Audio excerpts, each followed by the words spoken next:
श्री कृष्णा दोस्तों, तो मैं आज आपके लिए लेकर के आई हूँ बहुत ही टेस्टी तरीके से बनने वाले लड्डू तो आपने बहुत बार खाए होंगे, लेकिन मैं आज आपको बताऊंगी कि मैंने ये लड्डू किस तरीके से बनाए हैं। और ये देखने में जितने सुंदर हैं और अच्छे हैं, ये खाने में भी उतने ही टेस्टी हैं। और ये बच्चे, बुजुर्ग और बड़े लोगों के लिए बहुत ही फ़ायदेमंद है। तो चलिए आज मैं बताती हूँ कि मैंने इसको किस तरीके से बनाया है। और बच्चों को तो ये इसलिए ज़्यादा पसंद आएंगे क्योंकि आप इसको बच्चों को दूध के साथ भी देंगे तो ये खाने में उतने ही टेस्टी लगेंगे। तो देखिए, सबसे पहले मैंने ले लिया है देसी घी। घी अगर आप गाय का लेंगे तो ज़्यादा अच्छा रहेगा, या फिर जैसा भी घी आपको मिले तो आप उसी तरीके से उस घी ले सकते हैं। और उसके बाद देखिए, मैंने घी को अच्छी तरीके से गर्म कर लिया है। और गर्म कर लेने के बाद इसमें मैंने डाल दी है कीकर वाली गोंद। ये वाली गोंद बहुत अच्छी होती है और ये छोटे छोटे टुकड़ों में कटी हुई आती है। उससे क्या होता है कि हमको इसको भून लेने के बाद हमको इसको तोड़ने में बिल्कुल भी दिक्कत महसूस नहीं होती है। तो देखिए, इस तरीके से मैंने कीकर वाली गोंद आधा घी में डाल दिया है।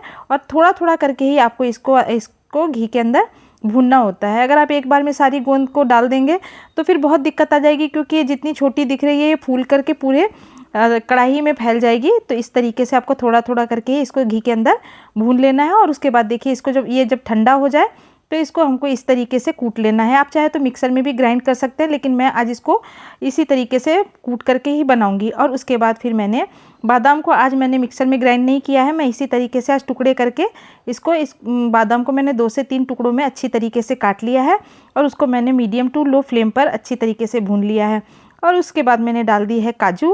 काजू हेल्थ के लिए बहुत ही अच्छा होता है, ये तो आपको पता ही होगा कि ये हमारे हार्ट के लिए बहुत अच्छा होता है और ये हमारे शुगर की मात्रा को भी बैलेंस करता है। और साथ में डाल दी है मैंने पंपकिन सीड। जो ये पंपकिन सीड है ये भी बहुत ही अच्छा होता है, ये हमारे डाइजेशन के लिए बहुत अच्छा होता है।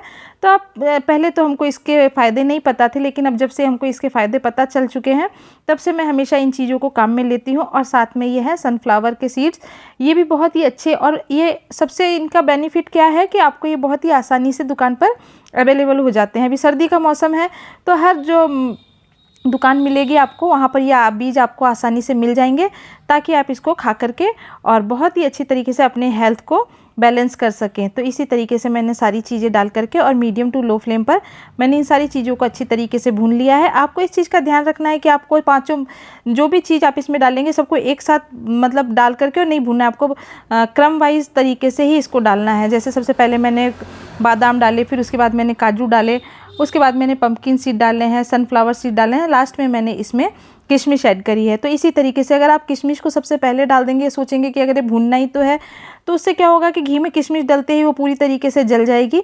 तो आपको इस चीज़ का ध्यान रखना है कि इस तरीके से ही हमको भूनना है, ताकि इससे घी का जो टेम्परेचर है वो बिल्कुल सही तरीके से बना रहे। और उसके बाद जो मैंने ये गोंद को टुकड़े कर लिए थे, उस गोंद में मैंने ये सारे ड्राई फ्रूट डाल दिए हैं। तो इसी तरीके से आपको ये सारे ड्राई फ्रूट डाल देने हैं। और अब इसके बाद मैंने वापस उसी पैन में नारियल का बुरादा डाल दिया है। आप इस चीज़ का कोशिश करें कि आप साबुत नारियल का गोला लेकर के ही उसको घिसें तो ज़्यादा अच्छा रहेगा। बाज़ार से घिसा हुआ नारियल मैं तो मना ही करूँगी कि आप इस समय लड्डू में बिल्कुल भी इस्तेमाल ना करें।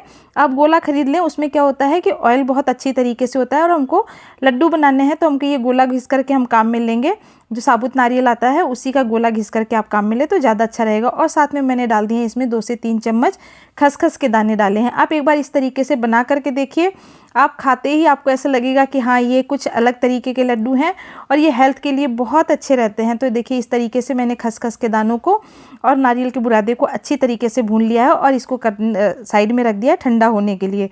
और उसके बाद मैंने पैन को अच्छी तरीके से पोंछ लिया है। और अब मैं इसमें डाल दूंगी वापस से 1 चम्मच घी। सबसे ख़ास बात इसमें यह है कि इसमें घी का बहुत कम इस्तेमाल होता है और इसमें जो ड्राई फ्रूट्स हैं उसका इस्तेमाल ज़्यादा होता है।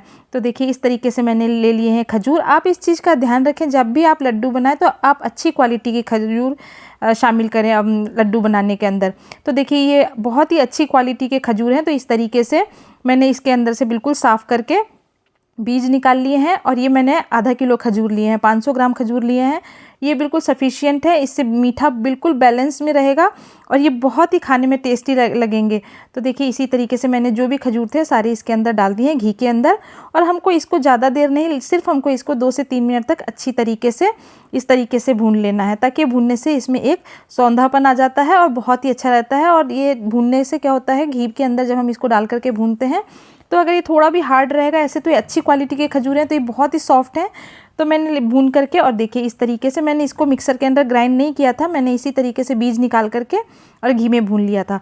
और उसके बाद इसको मैंने डाल दिए थे सारे जितने भी ड्राई फ्रूट्स मैंने लिए हैं, मैंने इसके अंदर इसको ऐड कर दिया है और बहुत ही अच्छी तरीके से ठंडा होने पर हाथ से मसल लिया है। और देखिए इस तरीके से ये अब हमको क्या करना है, जब ये हल्का सा ठंडा और हल्का सा गुनगुना रहे, ज़्यादा गर्म नहीं होना चाहिए, ज़्यादा ठंडा भी नहीं होना चाहिए। तो देखिए इसी तरीके से इसको आप छोटे छोटे साइज़ में बनाएंगे और सुबह 1 गिलास दूध के साथ 1 लड्डू खाएंगे तो आपको महसूस हो जाएगा कि ये कितने हेल्थी और कितने टेस्टी हैं। अगर आपको ये वीडियो पसंद आता है तो प्लीज़ लाइक एंड सब्सक्राइब करें।